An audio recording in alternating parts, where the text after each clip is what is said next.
Hi there. Neil needed to catch a train so that he would get back on time, and so I got put last at 5 o'clock, and I'm what stands between you and supper or cocktails. But that's actually terrific because it gives me a wonderful opportunity to market myself. You see how I did that? So this is something that I didn't really expect when I was learning to be a surgeon. I didn't expect to need to know anything about marketing. To follow the previous speakers who told you a little bit about their practice, because it's not in my slides. I'm truly private, and we could have a tussle about, some of the community practice surgeons that spoke are not private because somebody's given them a salary. Nobody's paying me. I'm truly private in a big group of 7 surgeons in New Orleans, and all of us are bariatric surgeons. Sometimes when I say 7, people think it's some sort of multi-specialty group. So 7 bariatric surgeons. I was the 4th to join the group. And I have been with these guys for 17 years, and we added 3 more along the way. And so we're like a family. I'm married to one of them and a little bit married to all of them. Other speakers have touched on that as well. I have a lot of disclosures, mostly in device development in endobariatrics, which is not pertinent to what I'm talking with you about this afternoon. So my practice has been tracking. I told you we eat what we kill, and so we're tracking where patients come from. And I think that it's fascinating how much these numbers have changed in recent years. So when we first started, 36% of our patients were coming from previous patients. It was, we'd say, what brought you in? And they'd say, my sister, my friend, my buddy had surgery with this group and they sent me in. The 13% of our patients came from other doctors. This is also a decrease. In 2014, 17% of our patients came to us online. 2015, this went to 20%. 2016, 26%. And I just got the 2017 numbers from my marketing person.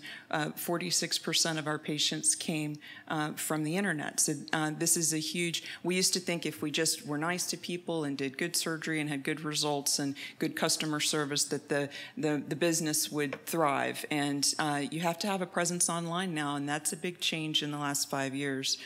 I'm going to dwell here for a second. One of the other good things about being last is that I know what the other speakers covered and what they didn't. And Neil referenced this, but didn't stay very long on before you spend a single dollar marketing or any of your minutes of time trying to build an online presence anywhere. You have to have a place where you're sending the patients. One of the guys had a billboard. Neil has his Twitter situation, but a place for the patients to find you once they know your name. Where are they going to find you? How are they going to contact the practice? All of that is at your website.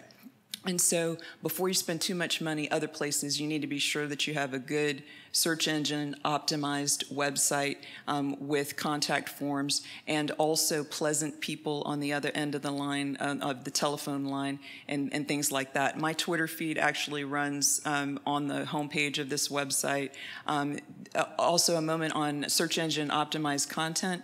Our industry friends are always so generous, wanting to give you the copy that they've already developed for different products and things like that. But Google knows that 65,000 other practices have that same content, and so it doesn't help you with a Google search unless it's original. And you can hire people to do this for you. You don't have to write it yourself. And it doesn't cost very much to hire somebody to do it for you. But you need to have original content that has particular keywords in there, and it needs to change. You can't build a website 10 years ago and just let it lay there and expect it to continue to stay at the top of people's searches. So if you imagine yourself shopping and you're going to buy, I don't know, a leaf blower or something like that, and you put that in the Google search bar, do you ever go to the second page? You really don't, right? And so you need for your website to be on the first page of a search, or it's like you don't exist. And so keep developing it and changing the content and working on it until you're on the first page of a search site. The AdWords are, this is starting to cost you money now. So once you've got your website in place, AdWords are a way to advertise to particular words and phrases, and you don't have to pay for it unless the patient actually clicks on it.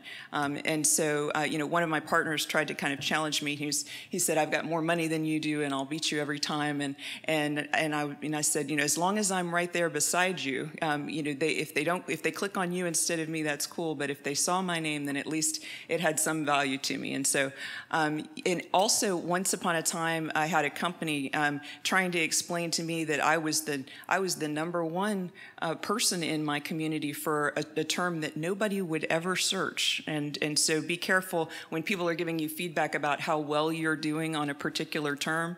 If it's something that nobody would ever look for, that's absurd. And so be sure that it's actually, I want Rachel Moore, bariatric surgery, New Orleans, all the different procedures that I do and things like that. And of interest, although we as a medical community are very interested in our impact on diabetes, in my experience in testing and different things over the years, patients don't search diabetes very often. And perhaps we can change the world more and have patients associate what we do with diabetes more than they do. But right now, it's mostly weight loss.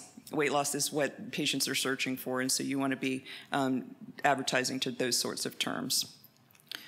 Other things, Neil knows that I do this. It's good that he's not in the room anymore. One of my more peculiar accomplishments is that I have 10,000 Twitter followers. And I don't know who these people are. Some of them are in the room. But I'm all about what's driving patients to your practice. And Neil talked about the impact on the world, being able to talk to other doctors worldwide, educating people about the wonderful things that we do, and all of that can be accomplished on Twitter. But I'm here to tell you, patients are not on Twitter. And so if you're trying to get patients, that's not what Twitter is for. Neil didn't tell you he has 139,000 Twitter followers. So my 10,000 is nothing in his world. Facebook is a good place to interact with patients. We have Facebook for more metabolics for like my business. This is not where you see pictures of my daughter doing ballet. This isn't my personal Facebook page. This is the business page. We have tested lots of different content over the years. The posts, we tend to do a recipe once a month, something kind of motivational once a month. Patients love before and afters, and do as many before and afters as you possibly can on your website as well. My CV is on my website, but I can tell what they click on and I know how much time they spend in different places, and they're not looking at my CV, they're looking at before and afters, and those are also useful on these social media pages as well. LinkedIn, once again, is a good place to build your professional reputation if you're trying to become known as a thought leader and meet other professionals. LinkedIn is excellent, but patients are not on LinkedIn, so it just depends on how you want to spend your time. Instagram is younger than Facebook, but there are a lot of people getting their medical information on Instagram. So website, Facebook, and then Instagram would be, kind of 1, 2, and 3 as far as your possible priorities, places to spend your time.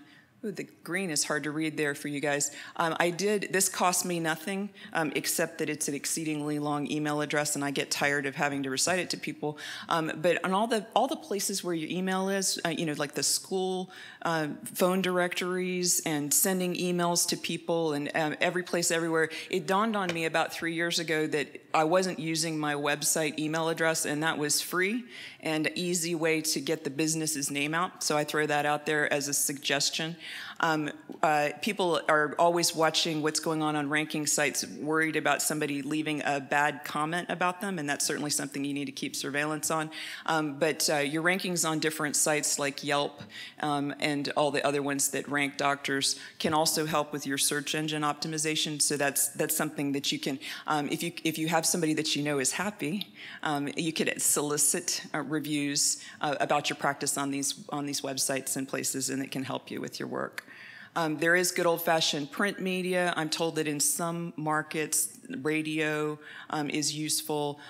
This stuff starts to get expensive. Television, billboards, print, radio, and so that starts to get expensive. And be sure, ask your patients what they see every day. I, for example, haven't seen a paper newspaper in more than a decade. Ask your patients what they see every day and spend your money there. Say yes to everything. That's why I get the last talk on the day, is because they know I say yes to everything, right? But I'm fortunate to be in a community that has frequent conventions. Anytime anybody gives you an opportunity to do grand rounds, I also find myself talking about weight loss surgery on the soccer field and at the dance studio and everywhere. And as soon as you start having a conversation with somebody about it, some people around you start to lean in and they say, "Well, I really think my cousin needs to talk to you, or my sister," and so forth. And so take advantage of that. Stuff is free. Marketing, this is something I'm worried about and have not yet implemented in my practice, so I'm recruiting all of you to become concerned about something that I'm worried about, which is that marketing research says that patients are going to begin to expect to be able to make their appointments online. And I thought about my life, and I was like, well, golly, I make haircut appointments and nail appointments online, and I do like doing that. And I have not been making doctor appointments online, and I don't have that technology available in my physician office. And patients are going to begin to expect that, so we're going to need to figure that out as well. And I'll leave you with that. Thank you.